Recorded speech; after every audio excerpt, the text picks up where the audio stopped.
음악의 스타 배우였던 윤정희 씨가 79세 일기로 세상을 떠났어요. 영혼의 고향인 본향으로 돌아갔습니다.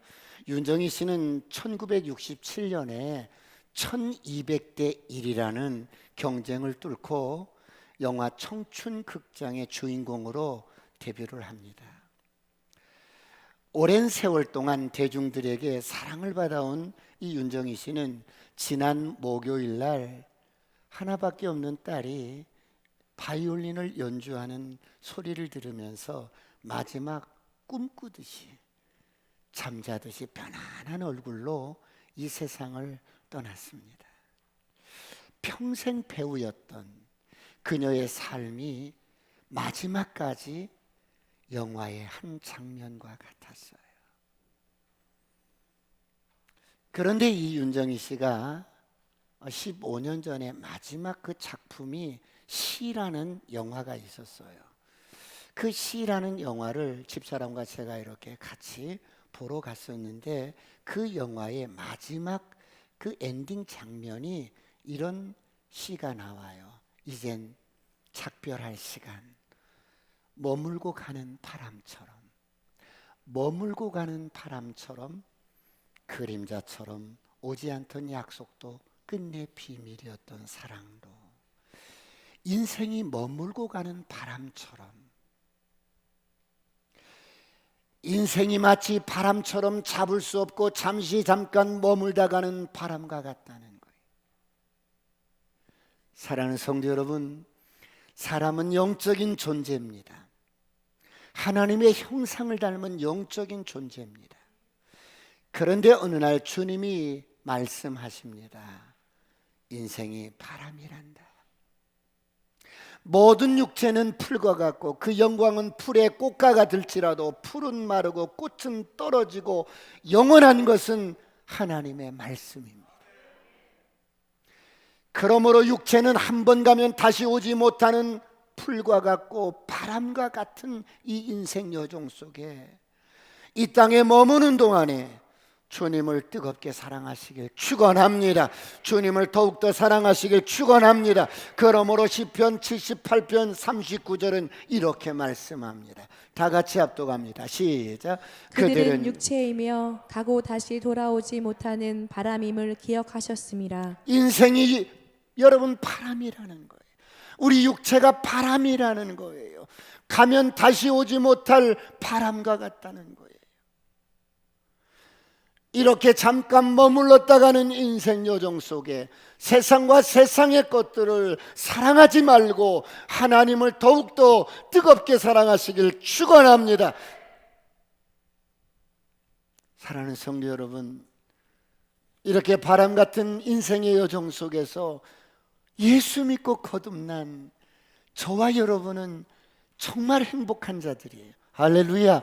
왜요? 돌아갈 본향집이 있기 때문에, 우리를 조건 없이 받아주시는 아버지가 계시기 때문에. 사랑하는 성도 여러분, 오늘 우리 민족의 고유 명절인 구정입니다.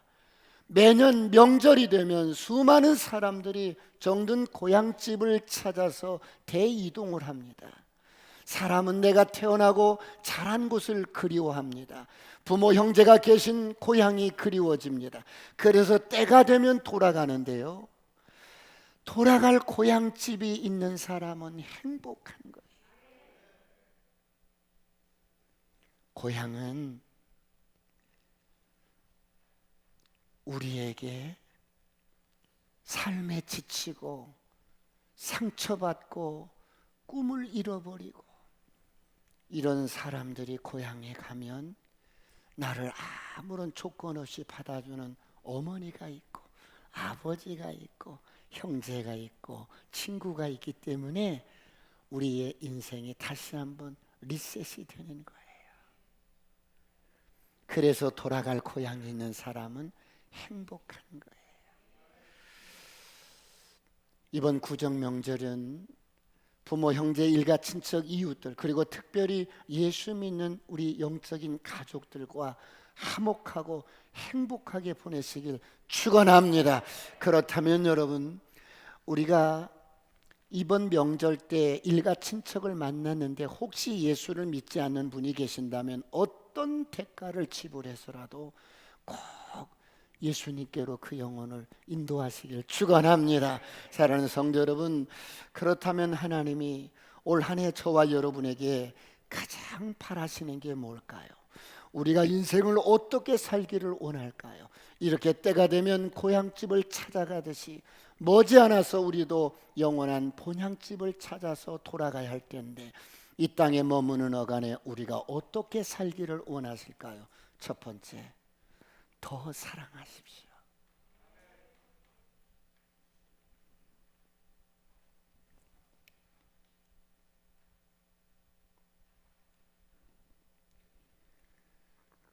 올 한 해 하나님을 더 사랑하시길 축원합니다. 부모 형제를 더 사랑하시길 축원합니다. 이웃을 더 사랑하시길 축원합니다. 여러분, 우리는 하나님의 사랑을 받은 자들이에요. 엄청난 하나님의 사랑을 받고 사는 자들입니다. 폭포수 같은 그 사랑은 여러분 우리에게 부어지는데, 우리가 마음 문을 활짝 연다면 오늘 또 하나님의 은혜와 의의 선물이 넘치게 쏟아집니다. 이 사랑을 받은 저와 여러분이 우리를 사랑하시는 이 하나님을 뜨겁게 사랑할 때 올 한 해 어떤 일을 만나든지 승리할 줄 믿습니다. 인생을 행복하게 살 줄 믿습니다. 올 한 해 최고의 해가 되시길 축원합니다. 오늘 본문에 보면 하나님을 사랑하는 자, 하나님을 사랑하는 자는 무슨 일을 만나든지 합력해서 선을 이룬다고 말씀합니다. 이런 한 해가 되시길 축원합니다. 그렇다면 여러분, 왜 하나님을 사랑하는 자는 무슨 일을 만나든지 어떤 일을 만나든지 합력해서 선을 이루게 될까요? 여러분은 왜 그렇다고 생각하세요? 제가 영적으로 어릴 때는 이 말의 의미를 잘 몰랐어요. 예수 믿으면 무조건 복을 받아야지, 예수 믿으면 무조건 일이 잘 돼야지, 예수 믿으면 그런데 오늘 성경은 모든 것이 나의 유익이 되게 해주시겠다는 거예요. 그러므로 여러분, 이 비밀을 깨달았던 여러분 바울은 빌립보서 1장 21절에 이렇게 말씀해요. 다 같이 한번 합독할까요? 시작. 이는 내게 사는 것이 그리스도니 죽는 것도 유익함이라. 야, 죽음이 나에게 닥쳐도 여러분 이것이 나에게는 유익이라는 거예요. 하나님을 사랑하는 자는 죽음이 나에게 닥쳐도 이게 나에게는 유익이라는 거예요. 올 한 해 이런 은혜가 있기를 축원합니다. 축원합니다. 하나님을 사랑하면 이렇게 죽음마저도 합력해서 선을 이루게 된다는 거예요. 그렇다면 여기서 모든 것이란 무슨 말씀일까요? 우리가 인생을 살다 보면 크고 작은 많은 일들을 경험합니다. 때로는 원치 않는 일들이 우리에게 찾아옵니다. 사랑하는 사람이 갑자기 우리 곁을 떠납니다. 갑자기 건강이 무너집니다. 사업에 실패를 합니다. 시험에 떨어집니다. 결혼에 실패를 합니다. 절망적인 상황이 찾아옵니다. 자식들이 곁길로 가고 방황합니다. 사업이 안 되는 거예요. 부부지간에 행복하게 살다가 어느 날 갑자기 배우자가 우리 곁을 떠납니다. 이처럼 우리 삶 속에는 원하든 원치 않는 많은 사건들이 일어납니다. 이런 모든 것들을 모든 것이라고 말합니다. 이런 비관적인 절망적인 상황이 주어질 때 이런 모든 것들을 말하여 하나님께서는 모든 것이라고 합니다. 어느 날 금쪽 같은 내 자식이 죽었어요. 자식이 죽으면 참혹할 참자를 쓰고 슬플 척자를 써서 참척이라고 합니다. 너무너무 비통한 이 심정, 비통함을 어떤 이 고통을 어떻게 비유할 수가 없어서 참혹하다 참자, 슬플 척자에서 참척이라고 해요. 소설가 박완서 씨가 쓴 한 말씀만 하옵소서라는 책이 있어요. 그 책에 보면 아들의 죽음을 경험하고 너무 큰 슬픔에 몸부림치다가 쓴 책이에요. 아들이 젊고 유능한 의대생이었어요. 잘생겼어요. 피지컬도 좋고 아름답고 자랑스러운 그런 아들이었어요. 그런데 어느 날 이 아들이 교통사고로 죽어버린 거예요. 하늘이 무너진 거예요. 너무너무 삶의 의욕을 잃어버린 거예요. 식음을 전폐한 거예요. 그리고 하나님 앞에 수없이 묻습니다. 하나님,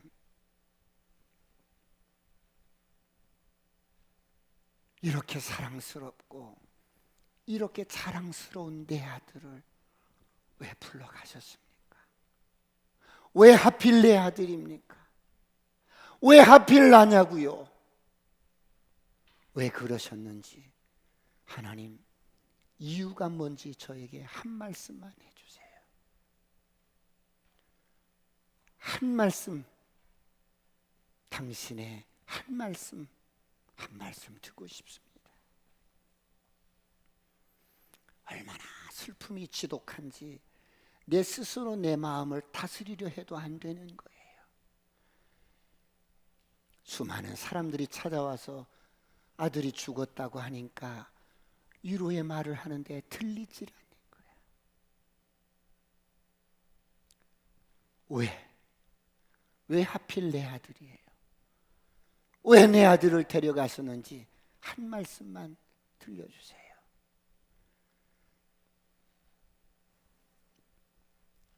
수많은 날들을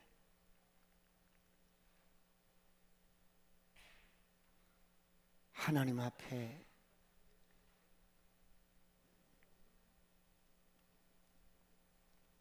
하나님, 당신 그럴 수는 없어요. 내게 이런 잔혹한 이런 벌을, 하나님을 수없이 미워하기도 하고 하나님을 수없이 마음으로 죽이기도 하고, 하나님, 당신 그러면 안 돼요.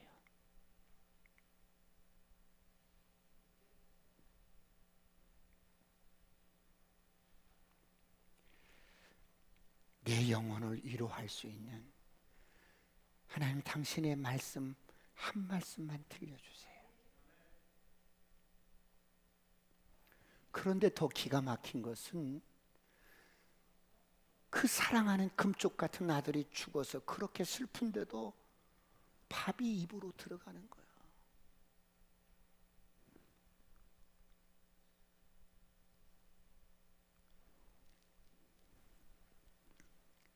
그러는 내 자신이, 죽지 못하고 사는 내 자신이 너무 미운 거야.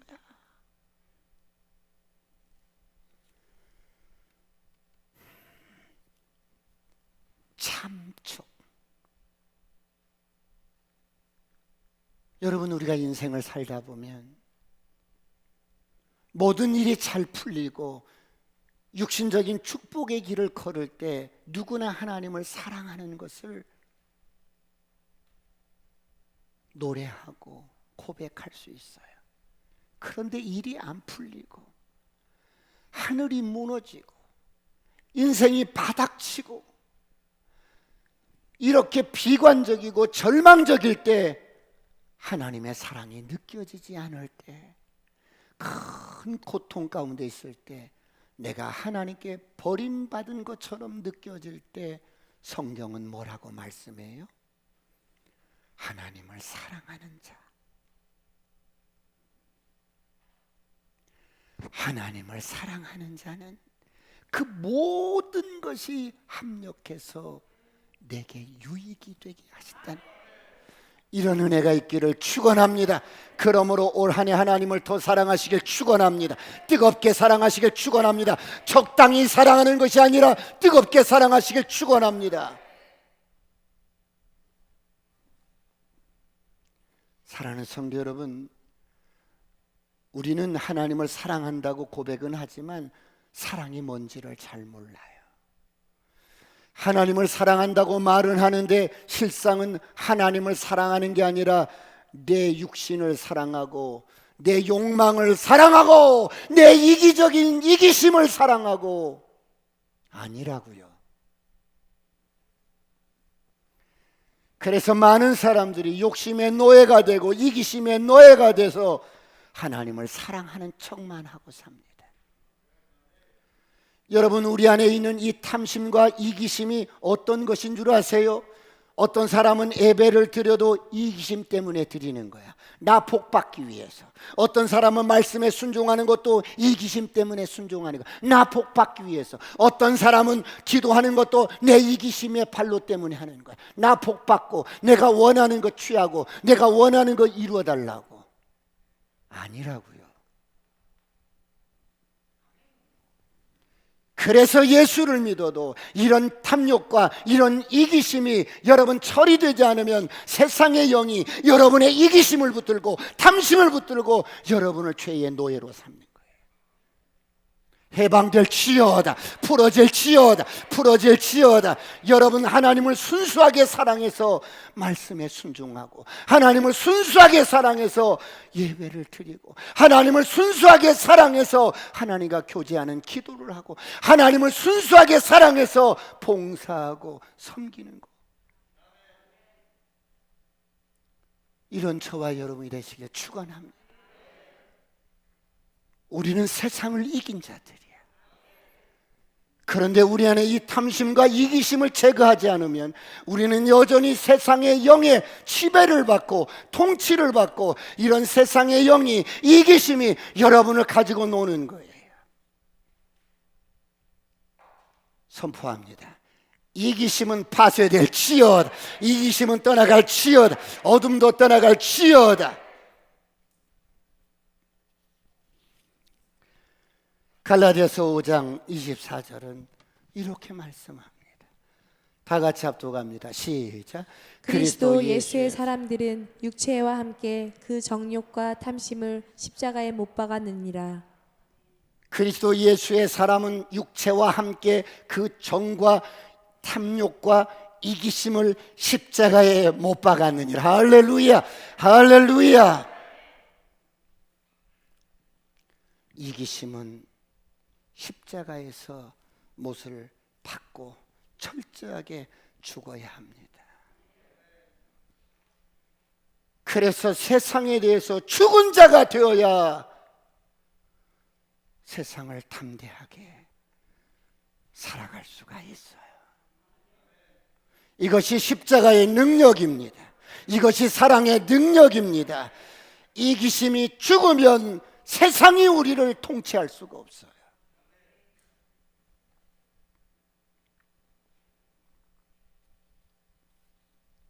그런데 우리 가정 안에, 교회 안에 이 이기심이 죽지 않고 이 이기심이 질투의 불이 되어서 막 타오르고 있기 때문에 문제가 끊어지지 않는 거야.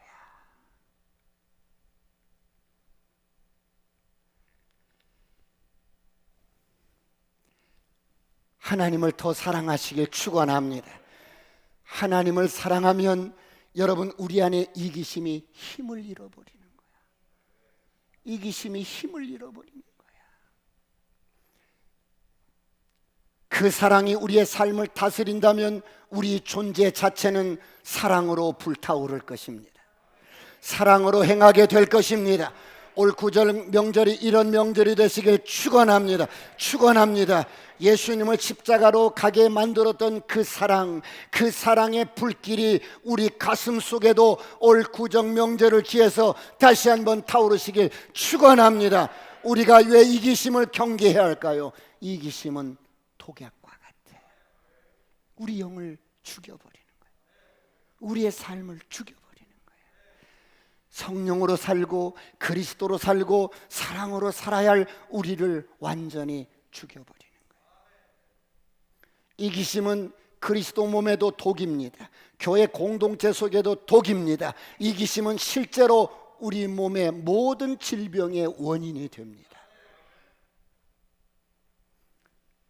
그런데도 사람들은 이 이기심이 뭔지를 모르고 두려워하지 않습니다. 경계하지 않습니다. 이 이기심은 오늘날 일어나는 모든 갈등의 근원, 모든 전쟁의 근원, 모든 파업의 근원, 자본가와 노동자의 노동쟁이, 모든 갈등들의 근원, 정치에서 파당의 원인의 근원, 교회 공동체 안에서 분쟁이 일어나는 것도 이 이기심, 갈등과 분열을 다툼이 일어나는 것도 이 이기심, 우리 가정에서 갈등이 일어나고 분노와 싸움이 일어나는 것도 이 이기심 때문이야. 에덴 동산에서 태어난 이 이기심은 너무나 강력해서 세상의 모든 사람과 모든 가정과 모든 나라들을 다스리고 있어요. 이런 이기심에서 승리하시려면 하나님을 더 사랑하시길 축원합니다. 뜨겁게 사랑하시길 축원합니다. 오직 하나님의 사랑만이 이기심을 파괴할 수 있어요.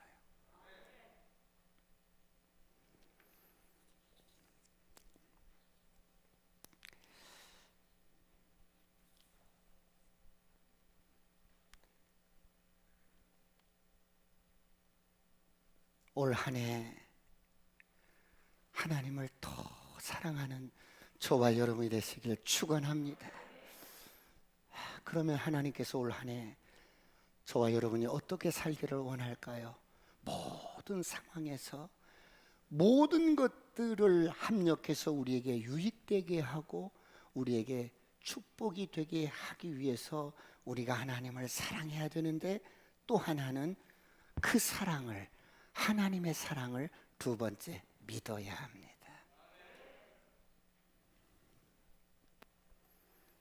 하나님의 사랑은 변함이 없어.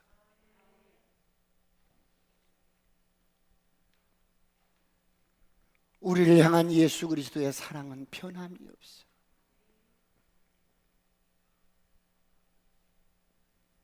예수님은 자기를 사랑하는 사람들을 끝까지 사랑하셨어요. 사람은 좋았다 싫어지고, 사람은 배신하고, 사람은 어때요? 늘 사람이 하는 사랑은 한계가 있어요.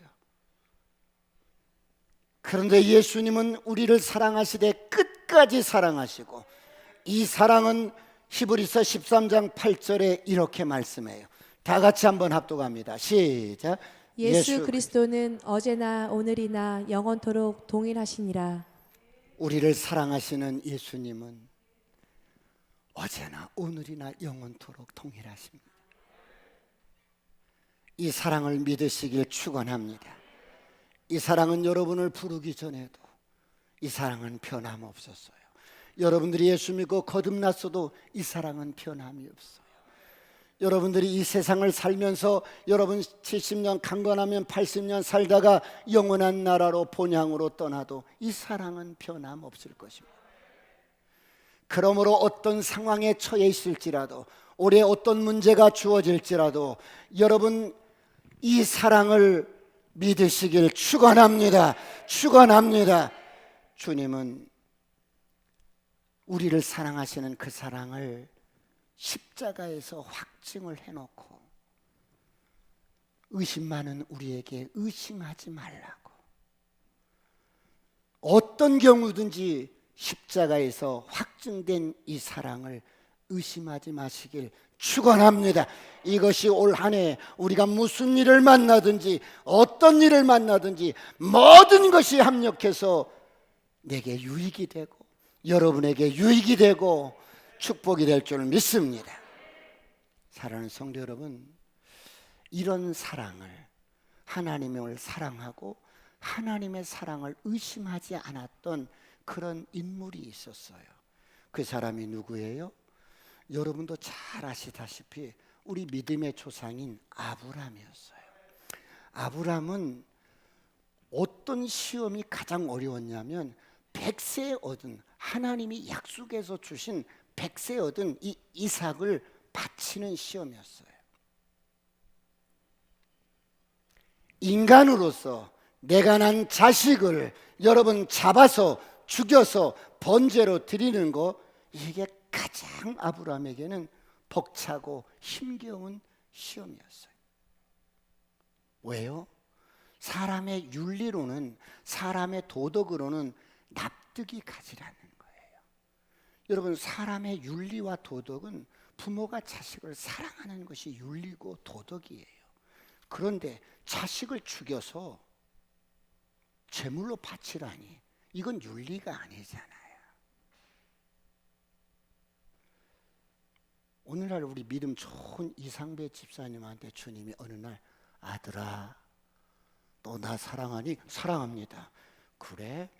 그러면 네 아들 독자를 죽여서 내게 제물로 바쳐봐. 무슨 소리예요? 만약에 우리 이상배 집사님이 그 음성을 듣고 순종을 했다고 합시다. 우리 교회 난리 나는 거야. 모든 방송이 다 와서 취재할 거예요. 세상에 이 교회 맹신자가 있는데 자식을 바쳐서, 자식을 잡아서 하나님께 드린 그런 사람이 있다고 난리가 날 거예요. 왜? 이건 인간 윤리로서는 있을 수 없는 일들이, 믿음 좋다는 우리 이상배 집사님이 그 일을 순종을 했거든요. 그런 상황이에요. 그때는 안 그랬을까요? 그때도 마찬가지예요.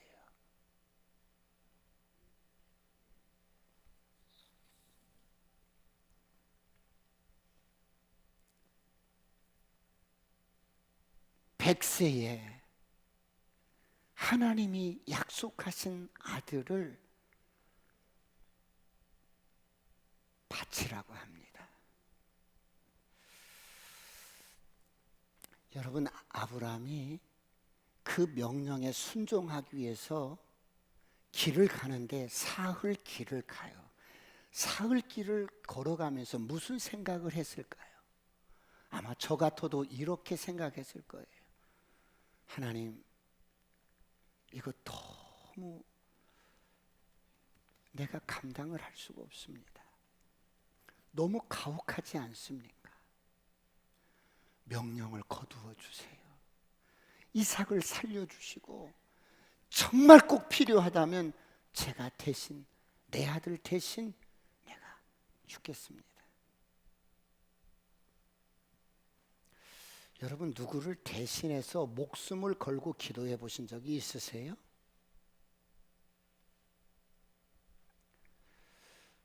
지난주에 저희가 신방을 이렇게 갔어요. 근데 그 신방 간 우리 성도님이 오래전에 풍을 이렇게 3번이나 맞고, 3번째 풍을 맞았을 때는 사람 몰골이 아니었어요. 그런데 의식이 돌아오지 않는 거예요. 아주대 병원에서는 장례를 치르래요. 그래서 제가 아주대 병원에 있는 그 교회로 내려가서 하나님 앞에 눈물로 막 기도했어요. 기도하면서, 하나님, 저 영혼은 지금 애가 3살, 4살, 5살 3남매가 있는데 고만고만한 3 아이가 있습니다. 저 영혼을 살려주세요. 저 영혼을 꼭 불러가시려면 제가 대신 저를 불러가세요. 그리고 살려주세요. 막 주님 앞에 내 목숨을 담보로 걸고 기도했어요. 주님, 나는 지금 불러가도 미련 없고 후회하지 않습니다. 오늘까지 행복하게 살았습니다. 그러니 저 의식이 돌아오지 않는 저 영혼 회복시켜주고 살려주고 저를 불러가세요. 막 기도하는데요, 하늘에서 이렇게 두루마기 같은 것이 하나 쫙 펴지는 거예요. 그래서 제가 얼른 확인해서 혹시 그 불러가는 사람들 명단 가운데 우리 집사님 명단이 있는 줄 알고 그랬더니 그 명단이 없는 거야. 그래서 제가 이제 가서 손 얹고 기도하면 주렁주렁 달았던 것들을 떼는 거예요, 하나씩. 그래서 회복되고 살아났어요. 할렐루야.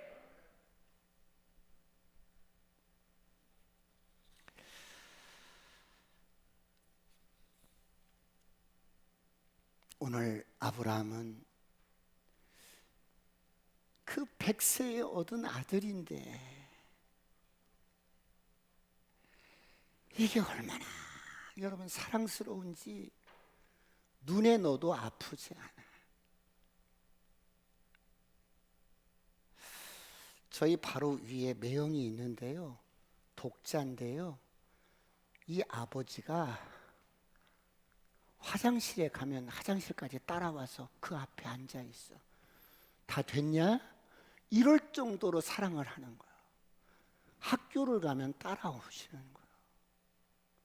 이럴 정도로 사랑하는데 그 눈에 넣어도 아프지 않을 그 아들을 네 손으로 잡아서 번제로 드리라니, 이건 너무 끔찍하고 너무 가혹한 거야.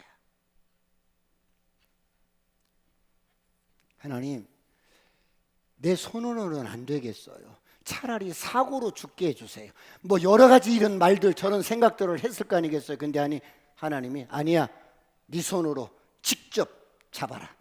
네 손으로 직접 내 아들을 죽여라.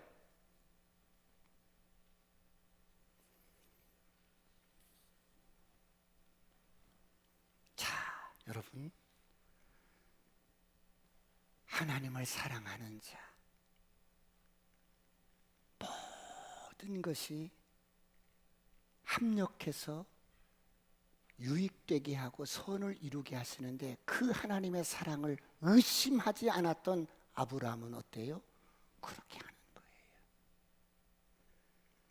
하나님은 이 아브라함을 끝까지 지켜보는 거예요. 네가 과연 내 사랑을 의심하지 않고 믿는지.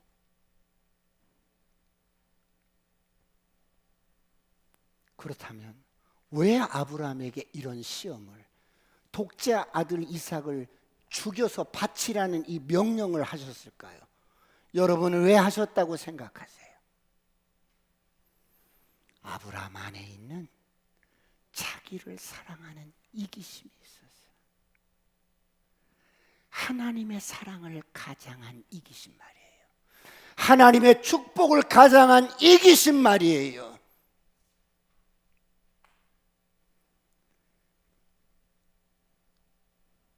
백세에 얻은 이삭은 아브라함이 반드시 처리해야 할 이기심의 상징과 같았어요. 하나님의 축복을 가장한 이기심, 이것을 처리하지 않으면 하나님을 사랑하는 그 사랑의 깊이가 축복 때문에 사랑하고, 뭐를 주어서 사랑하고, 뭐가 이렇게 내게 생겨서 사랑하고, 뭐가 일이 잘 돼서 사랑하고, 이런 정도밖에 안 되는 거예요.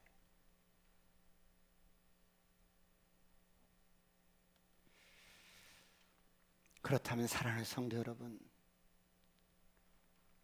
왜 하나님은 저와 여러분 안에 있는 이 여러분 하나님의 사랑을 가장한 이기심을 끝까지 처리하기를 원하실까요?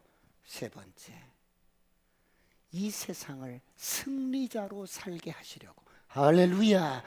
여러분, 이기심이 죽지 않으면 우리가 세상을 이길 수가 없어. 우리가 승리자로 태어났어요. 그런데 사람의 본성은 그 자체가 이기심으로 똘똘 뭉쳐 있는 거야. 세상 사람들의 가지고 있는 똑같은 그 이기심이 우리 안에 그대로 이게 처리가 되지 않으면 어떻게 될까요? 교회를 다녀도요, 이기심이 죽지 않으면 여전히 세상의 영이 우리 이기심을 부축하고, 이기심을 주장하고, 이기심을 막 충동시켜서 세상의 영의 지배를 받게 하고 세상의 영의 노예가 되어서 사는 거예요. 저나 나나 똑같아. 저나 나나 똑같아. 네가 예수를 몇 년 믿었어?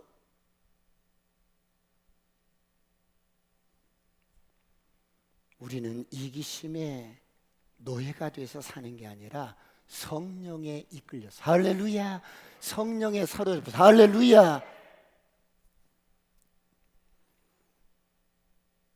나의 이기심 때문에 눈에 너도 아프지 않을 그 자식을, 내가 사랑하는 그 자식을 내 손으로 죽인다는 것 절망이에요.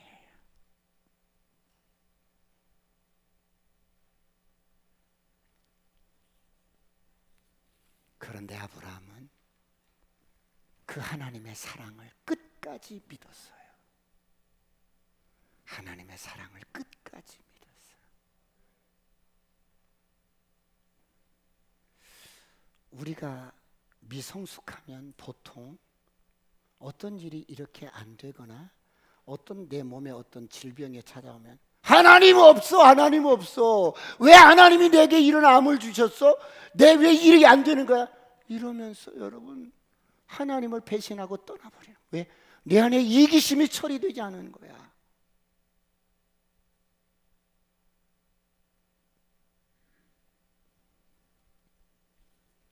아브라함이 하나님의 사랑을 끝까지 믿으면서 이기심의 상징인 이삭을 내려놓습니다. 그리고 하나님의 사랑을 의심하지 않습니다. 누가 이런 사람을 감당하겠어요? 그래서 이런 사람을 일컬어서 세상이 감당치 못할 사람. 할렐루야. 올 한 해 이런 한 해가 되시길 축원합니다. 축원합니다. 저와 여러분을 그렇게 살게 하시려고 우리 안에 숨어져 있는 이기심을 추적해서 하나님이 처리를 시키는 거예요.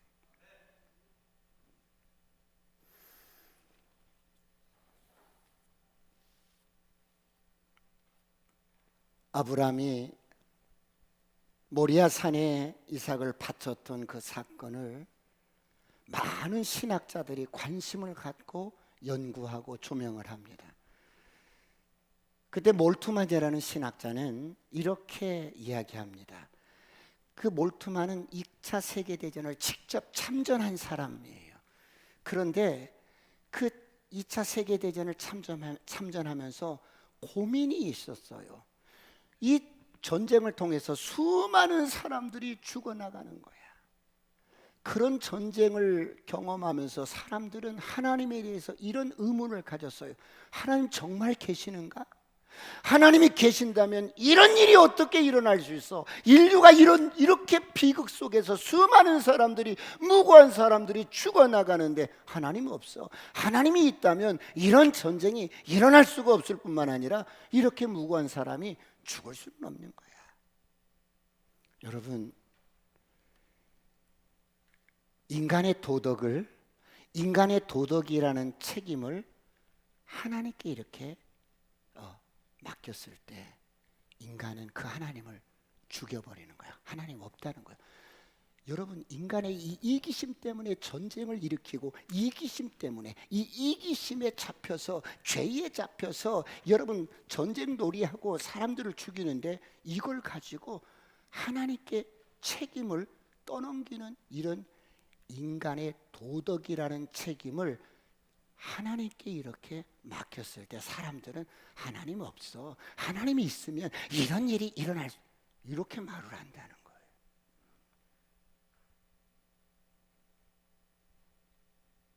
하나님이 진짜로 살아계시면 이런 일이 일어날 수가 있어? 정말 이렇게 끔찍한 일이 일어날 수가 있어? 하나님은 없어. 하나님이 계신다면 이 전쟁을 보고만 있지 않지. 수많은 사람들이 이렇게 하나님을 죽입니다. 없다고 죽이고 의문을 품고 있을 때 사람들의 물음에 대해서 몰투마는 이렇게 대답을 합니다. 십자가에 달린 하나님에 대해서 그는 이렇게 말을 해요. 예수님께서 십자가에 달리실 때 하나님은 무엇을 하고 계셨냐는 거예요. 그 아들, 독생자 아들 예수가 십자가에 달려 돌아가실 때 하나님은 팔짱을 끼고 지켜만 보고 계셨냐는 겁니다. 예수님이 십자가에서 그 고통 가운데 매달려서 하나님을 찾고 부르짖을 때, 십자가에 달려 죽으실 때 하나님께서 가만히 보고만 계셨는가? 이 질문에 대해서 몰투마는 아닙니다. 그 아들 예수가 십자가에 못 박히실 때 하나님도 같이 십자가에 달리셨습니다.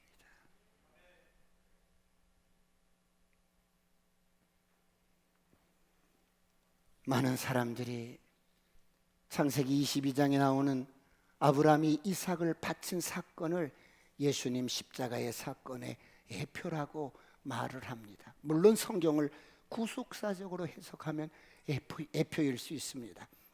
그런데 아브라함은 결국 이삭을 안 죽였어요. 하나님이 원하는 것은 아브라함 안에 있는 하나님의 축복을 가장한 이기심을 파쇄하기 위한 거예요.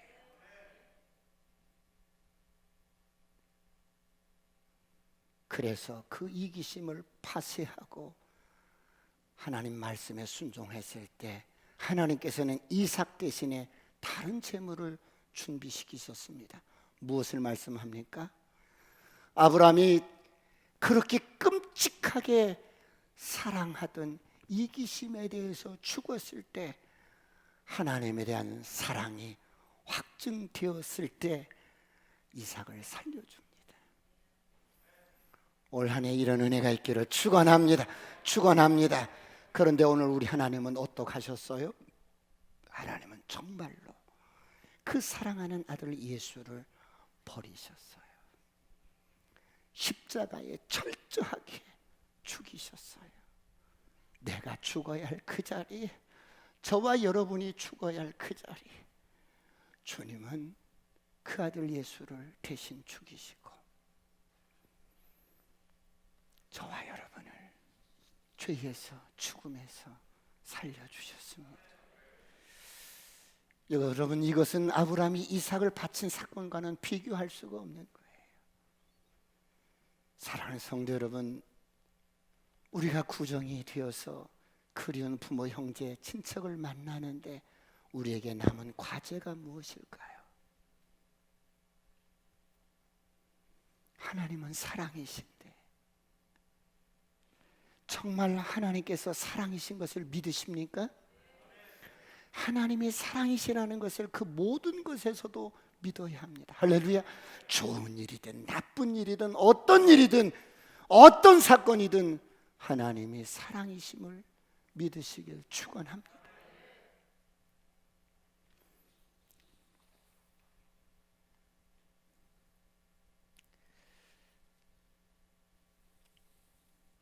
그러면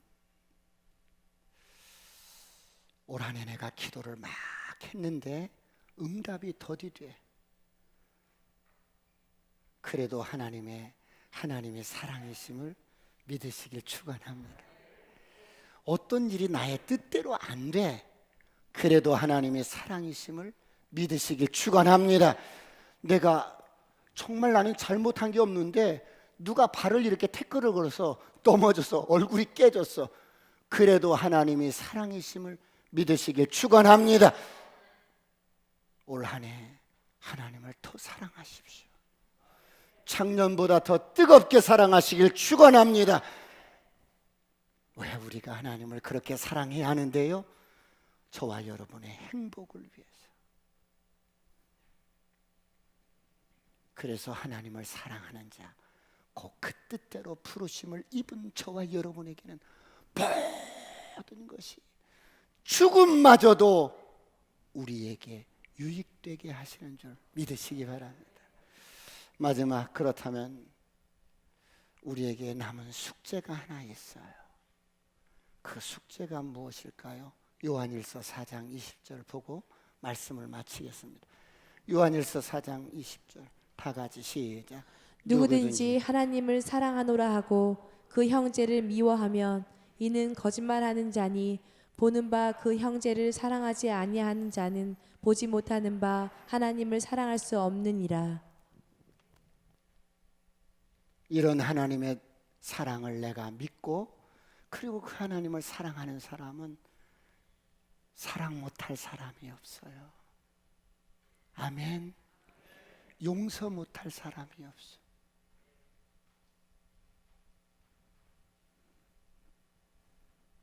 보이지 않는 하나님을 사랑한다고 하는데 보이는 형제를 사랑하지 못해 이건 사랑이 아니라는 거예요. 사랑은 그렇게 추상적인 게 아니라는 거예요. 사랑은 그렇게 여러분 관념적인 게 아니라는 거예요. 사랑은 실제로 보이지 않는 하나님을 내가 사랑하고 그 사랑을 의심하지 않고 그 하나님을 사랑을 내가 안다면 보이는 형제를 사랑하는 거라는 거예요. 이렇게 확증되는 거예요. 일가 친척이 모이거나 셀 모임을 하거나 그럴 때 어떤 사람은 막 여러분 세상적인 것을 자랑할 수도 있어요. 그러면 어때요? 여러분 안에 막 이기심이 막 질투심이 막 시기심이 막 올라올 수도 있어. 그 사람 만나기만 하면 막 뭔 자랑을 하니까 막 그럴 수도 있어. 그래도 여러분들이 그런 것 가지고 불편해하지 말고 내 안에 있는 마음이 불편하다면 내 마음이 이기심이 있었나? 그리고 이런 것들을 처리해 나가고 사랑하고 화목하고 화해하고 이런 구정 명절이 되시길 축원합니다. 기도하시겠습니다.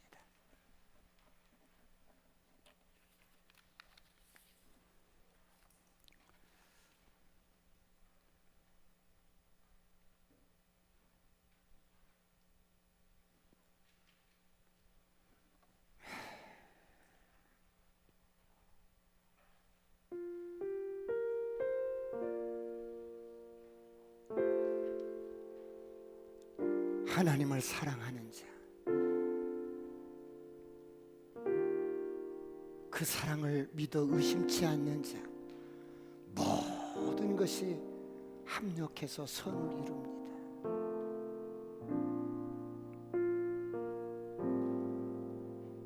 하나님을 더 사랑하십시오. 하나님을 더 뜨겁게 사랑하십시오. 여러분의 이기심을 내려놓고 하나님을 순수하게 사랑하십시오.